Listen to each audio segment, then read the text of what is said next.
Halo, perkenalkan nama saya David Swalon Panjaitan dari Prodi Pendidikan Bisnis kelas reguler B Stambuk 2019 Fakultas Ekonomi Universitas Negeri Medan.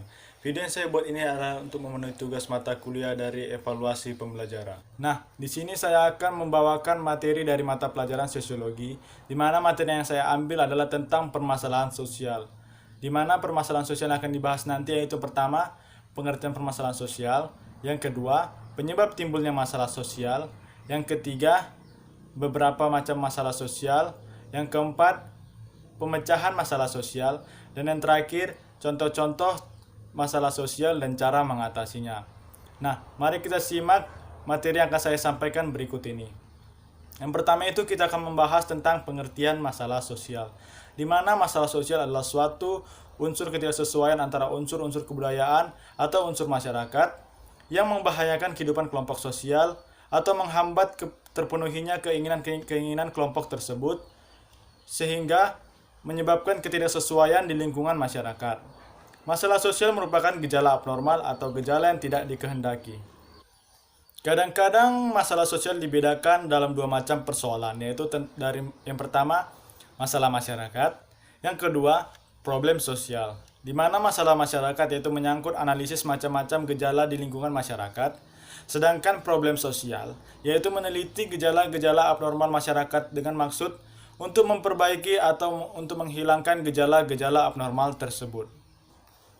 Pembahasan selanjutnya itu kita akan membahas tentang faktor-faktor penyebab timbulnya masalah sosial. Secara garis besar diklasifikasikan masalah sosial berdasarkan sumber-sumbernya, yaitu yang pertama ekonomis, di mana ini menyangkut masalah kemiskinan, pengangguran, dan lain-lain. Yang kedua itu biologis, di mana ini misalnya seperti cacat fisik, wabah penyakit menular, dan fenomena bunuh diri. Yang ketiga psikologis, di mana ini timbul persoalan seperti penyakit saraf, bunuh diri, dan disorganisasi jiwa. Dan keempat itu budaya, di mana persoalan yang menyangkut kenakalan remaja, vandalisme, premanisme, dan prostitusi. Yang kelima itu lingkungan perumahan yang tidak layak huni, di mana ini misalnya seperti perumahan yang kumuh dan padat.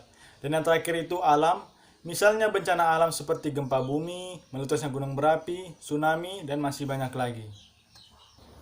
Nah, pembahasan selanjutnya itu beberapa masalah sosial.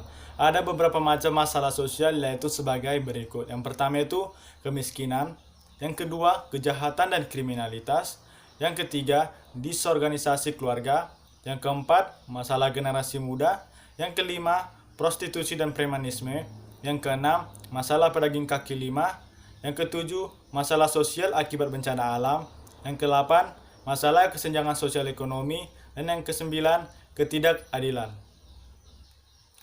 Pembahasan yang selanjutnya itu tentang pemecahan masalah sosial. Secara garis besar, metode-metode yang dipergunakan untuk pemecahan masalah sosial ada dua metode, di mana dua metode tersebut yaitu yang pertama A, metode yang bersifat preventif, di mana ini dilakukan dengan mengadakan pencegahan dan penelitian yang mendalam terhadap sebab-sebab terjadinya masalah sosial. Yang kedua itu metode represif, di mana proses penanggulangan secara langsung terhadap masalah sosial yang sedang tumbuh dan dirasakan di lingkungan masyarakat. Nah, pembahasan selanjutnya itu tentang contoh-contoh masalah sosial dan cara mengatasinya. Contoh masalah sosial yang pertama yang saya ambil yaitu yang pertama kemiskinan. Kemiskinan sebagai masalah sosial yaitu adalah di mana keadaan seseorang tidak mampu untuk memenuhi kebutuhan dasar mereka seperti pakaian, makanan, tempat tinggal, pendidikan, dan kesehatan. Penyebab kemiskinan yaitu yang pertama, tingkat pendidikan yang rendah, yang kedua, produktivitas tenaga kerja yang rendah, yang ketiga, kesempatan kerja yang kurang, yang keempat, kualitas sumber daya yang rendah, dan yang terakhir, tingkat upah yang rendah. Hal-hal yang perlu dilakukan pemerintah dalam mengatasi kemiskinan yaitu yang pertama, menciptakan lapangan kerja yang mampu menyerap tenaga kerja sehingga pengangguran penyebab kemiskinan dapat berkurang. Yang kedua itu memberikan BLK atau Balai Latihan Kerja, di mana ini bagi orang yang kurang mampu sehingga memiliki bekal yang cukup untuk menuju dunia usaha. Yang ketiga itu memberi subsidi bagi orang yang tidak mampu seperti BLT atau bantuan langsung tunai, subsidi, BBM, dan pengobatan gratis bagi orang yang tidak mampu. Dan yang keempat, menarik minat pengangguran dengan menaikkan upah minimum sehingga mereka berhasrat untuk bekerja. Dan yang kelima itu menghapus korupsi, di mana karena korupsi ini penyebab pelayanan masyarakat tidak berjalan dengan semestinya. Contoh selanjutnya yang saya ambil adalah kriminalitas sebagai masalah sosial, di mana kriminalitas ini adalah segala sesuatu yang melanggar hukum atau sebuah tindak kejahatan. Pelaku kriminalitas disebut seseorang kriminal, di mana biasanya yang dianggap kriminal adalah seorang pencuri, pembunuh, dan perampok. Kriminalitas yang terjadi di masyarakat dapat dibedakan menjadi 4 tipe, yaitu di mana kejahatan kerah putih, yang kedua, kejahatan tanpa korban, yang ketiga, kejahatan terorganisasi, dan yang keempat, kejahatan korporasi. Nah, pengertian kejahatan kerah putih adalah kejahatan ini dilakukan oleh orang yang berstatus tinggi, di mana kejahatan kerah putih ini biasanya dilakukan oleh pejabat atau aparatur negara. Dan contoh kasusnya itu yang pertama, kasus korupsi IKTP yang pernah dilakukan oleh anggota DPR. Yang selanjutnya itu kejahatan tanpa korban, di mana ini kejahatan ini tidak menimbulkan penderitaan terhadap korban secara langsung. Contoh kasusnya itulah penyalahgunaan narkotika, di mana penyalahgunaan narkotika ini akan merusak keadaan fisik dan psikis penggunanya. Yang ketiga itu kejahatan terorganisasi, di mana kejahatan yang dilakukan secara terorganisasi dan berkesinambungan dengan berbagai cara untuk mendapatkan sesuatu yang diinginkan dengan jalan menghindari hukum. Contoh kasusnya yang sering terjadi adalah kasus pejabat yang melakukan korupsi. Dan yang terakhir itu kejahatan korporasi, di mana ini kejahatan dilakukan atas nama organisasi formal dengan tujuan dengan menaikkan keuntungan dan menekankan kerugian. Di mana contoh kasus yang pernah terjadi di Indonesia yaitu kasus PT Lapindo yang banyak merugikan masyarakat sekitar. Faktor penyebab terjadinya kriminalitas yaitu yang pertama, terjadinya perubahan sosial ekonomi, politik, seperti perang dan bertambahnya pengangguran. Yang kedua itu pemerintah yang lemah dan korup sehingga mendorong orang mencari kesempatan untuk berbuat jahat. Dan yang terakhir itu masalah kependudukan dan ekonomi. Upaya pencegahan yang dilakukan untuk kriminalitas dapat dilakukan dengan secara preventif dan represif, di mana cara preventif adalah penanggulangan dengan cara memberikan imbauan atau penyuluhan, dan sedangkan cara represif adalah penanggulangan dengan cara penangkapan dan pemenjaraan. Contoh selanjutnya yang kita ambil adalah kesenjangan sosial ekonomi. Kesenjangan sosial ekonomi sebagai masalah sosial yaitu di mana adalah suatu keadaan ketidakseimbangan sosial yang ada di lingkungan masyarakat yang menjadikan suatu perbedaan yang mencolok yang terjadi di lingkungan masyarakat. Faktor penyebab terjadinya kesenjangan sosial ekonomi yang pertama itu menurunnya pendapatan per kapita sebagai akibat pertumbuhan penduduk yang relatif tinggi tanpa diimbangi peningkatan produktivitas. Yang kedua itu ketidakmerataan pembangunan antar daerah sebagai akibat kebijakan politik dan kekurangan sumber daya manusia. Yang ketiga itu rendahnya mobilitas sosial sebagai akibat sikap mental tradisional yang kurang menyukai persaingan dalam kewirausahaan. Upaya pencegahan dalam kesenjangan sosial dan ekonomi yang dilakukan yang pertama itu pemberian subsidi terhadap pemenuhan kebutuhan yang esensial bagi masyarakat yang kurang mampu.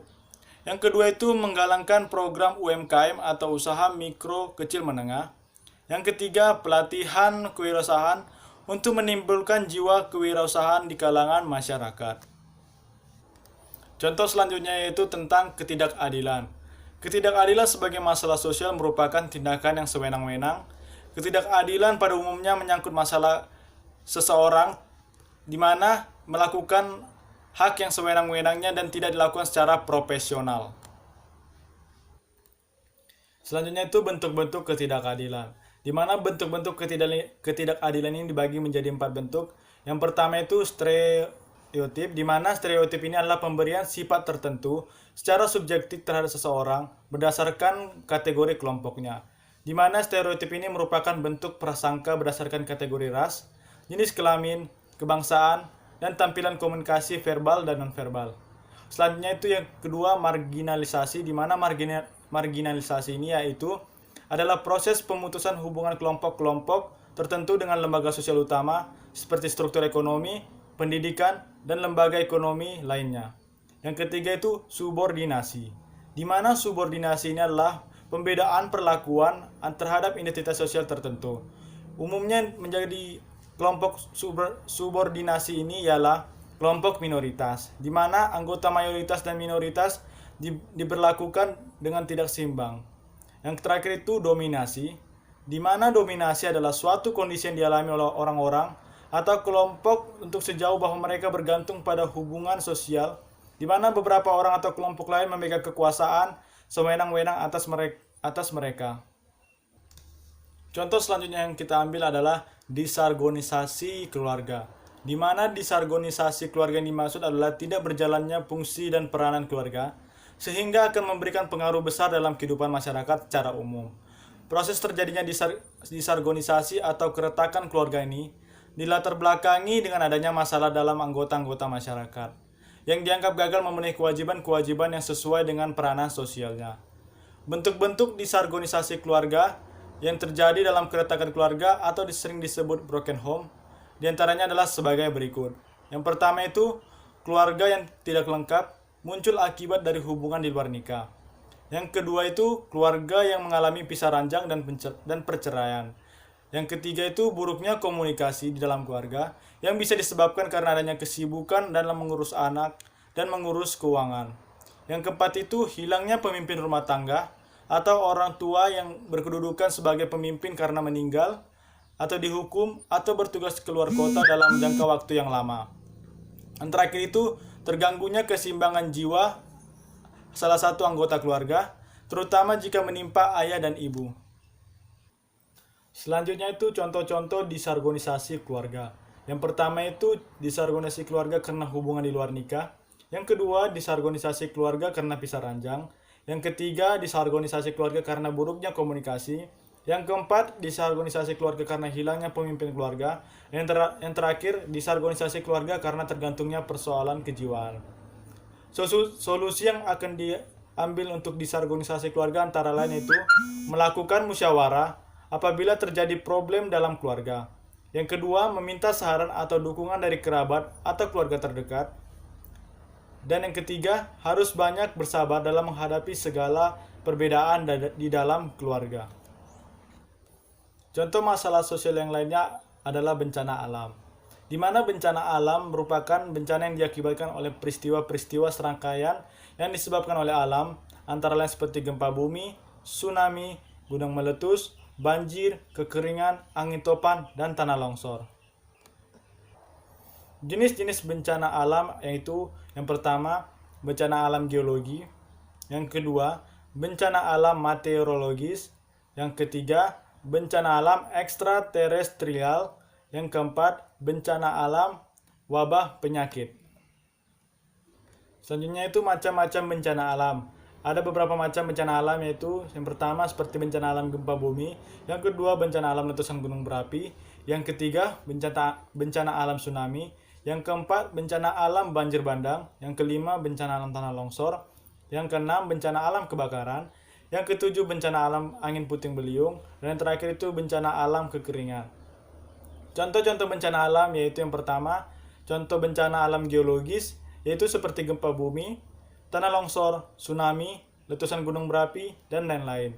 Yang kedua itu contoh bencana alam meteorologis, di mana ini seperti kekeringan, banjir bandang, angin puting beliung, dan lain-lainnya.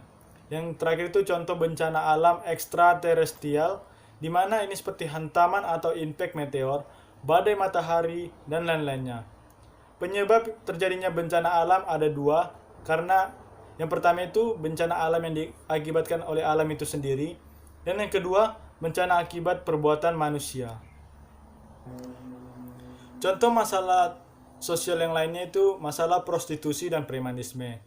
Kita mulai dari prostitusi dulu, di mana prostitusi merupakan perdagangan manusia di mana ada yang sengaja menjual dirinya karena bandar atau mucikari atau melalui penipuan dan penculikan. Korban prostitusi adalah perempuan dewasa maupun di bawah umur. Selanjutnya itu premanisme, di mana premanisme adalah sebutan pejoratif yang sering digunakan untuk merujuk kepada kegiatan sekelompok orang yang mendapatkan penghasilan terutama dari pemerasan kelompok masyarakat lain.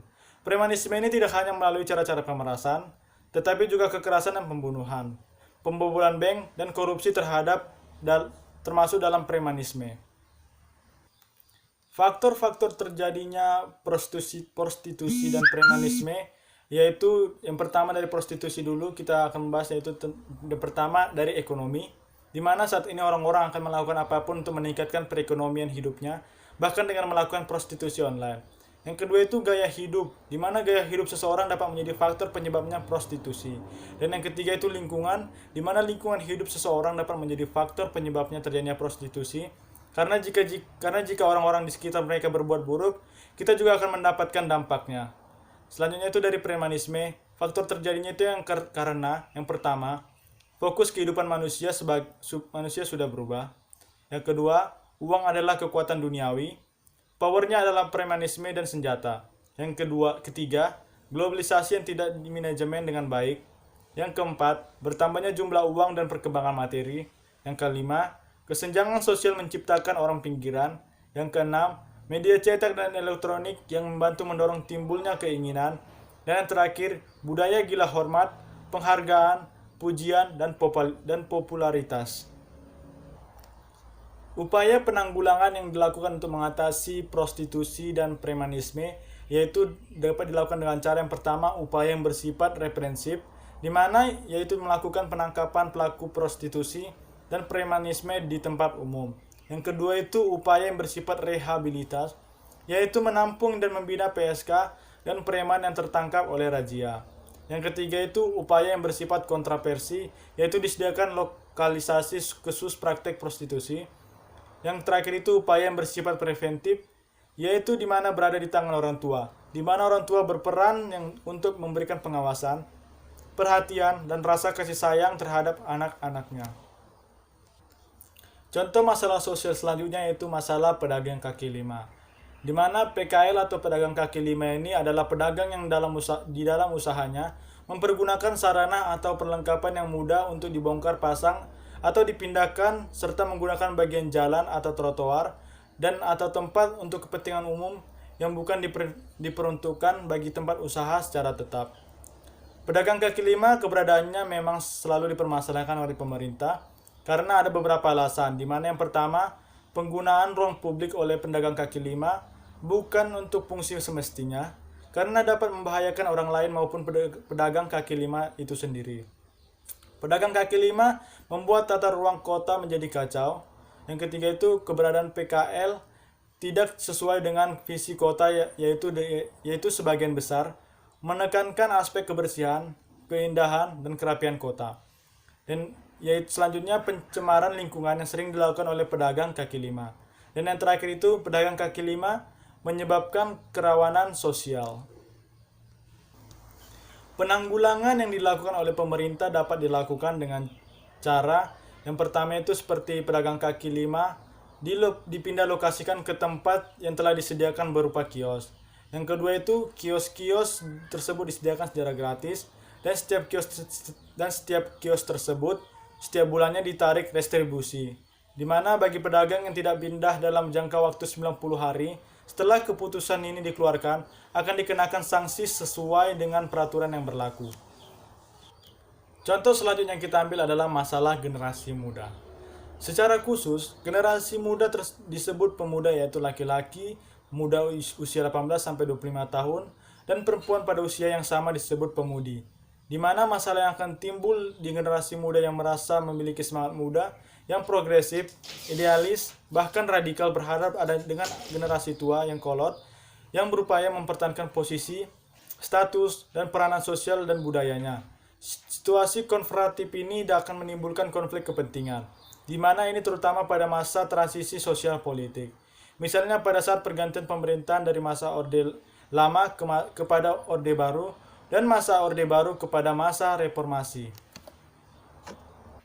Upaya penanggulangan yang dapat dilakukan kepada generasi muda zaman sekarang yaitu yang pertama, secara umum pihak orang tua harus mengadakan pendekatan, perhatian, pembinaan dan dengan kasih sayang secara optimal. terutama pada anak-anak mereka menjelang remaja. Salurkan bakat dan cita-cita masa depan mereka sesuai dengan keinginan sendiri. Yang kedua itu salurkan semangat patriotisme generasi muda pada kegiatan keolahragaan, kesenian, keagamaan, relawan bencana alam, dan lain-lainnya. Yang terakhir itu memberi kesempatan kepada generasi muda untuk membentuk dirinya sebagai calon atau karir politik dan karir cendekiawan melalui organisasi kepemudaan kemahasiswaan atau profesi. Demikianlah materi yang saya sampaikan tentang permasalahan sosial.